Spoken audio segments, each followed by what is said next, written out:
Hello again, everyone.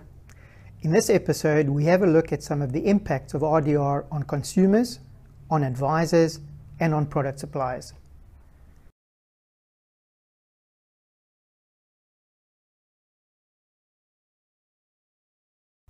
Firstly, how is RDR likely to affect consumers? Well, there's a general view that consumers have lost confidence in the industry.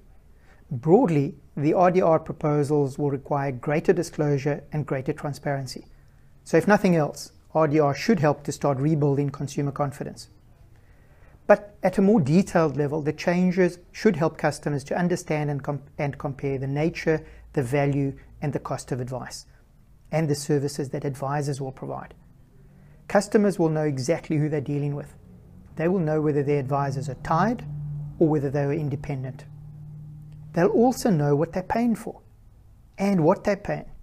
They will have the power to opt out of paying advice fees if they feel that they're no longer getting value. Advisors therefore need to make sure that their customers do not want to opt out. This is the value proposition issue that we spoke about the last time.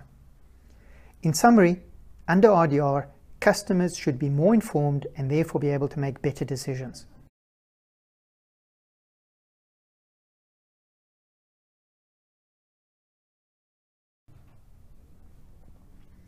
The second area of where RDR is likely to affect is amongst financial advisors. It will make advisors think about whether they are in for the long haul. It will make advisors think about their status and what they want to be. Do they want to be an IFA, a multi-tied, or a tied advisor? It will make them think about which providers they support, what products they recommend, what they charge, and how they charge. They will have to consider the impact of fees and commissions, but we'll unpack that in a later episode. Therefore, for advisors, RDR will really make them think about their businesses. It won't be easy, but it's absolutely necessary.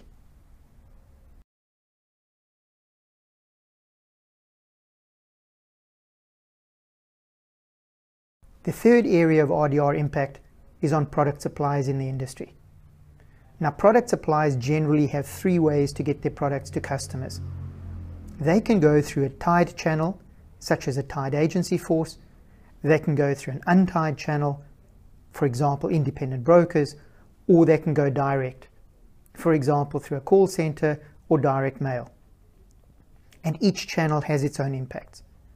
Three of the big RDR changes that stand out for me in this area are: one, the reps of suppliers will no longer be able to sell the products of competitor suppliers. So tied advisors will be limited to their home company's products. Number two, equivalence of reward will be dealt with at an advisor level.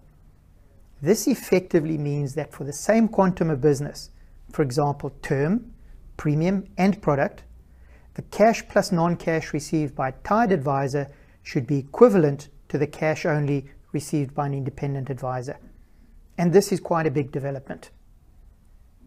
The last area is that the change that stands out for me, that product suppliers will be expected to take more responsibility for advisors who carry their products.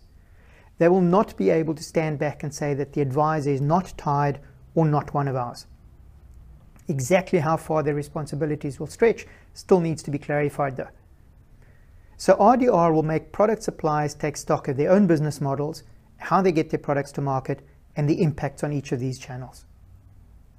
In closing, there's no doubt that RDR is far-reaching and it will impact a number of people. For us, there's still some anomalies and there are points that need clarity and debate, but we have faith in the consultation process, and therefore part of our role is to constructively raise and challenge those anomalies with the FSB so that advisors can implement changes in ways that will help them run sustainable businesses. If you have any comments or feedback, email us on compliance@masthead.co.za. Until next time, cheers.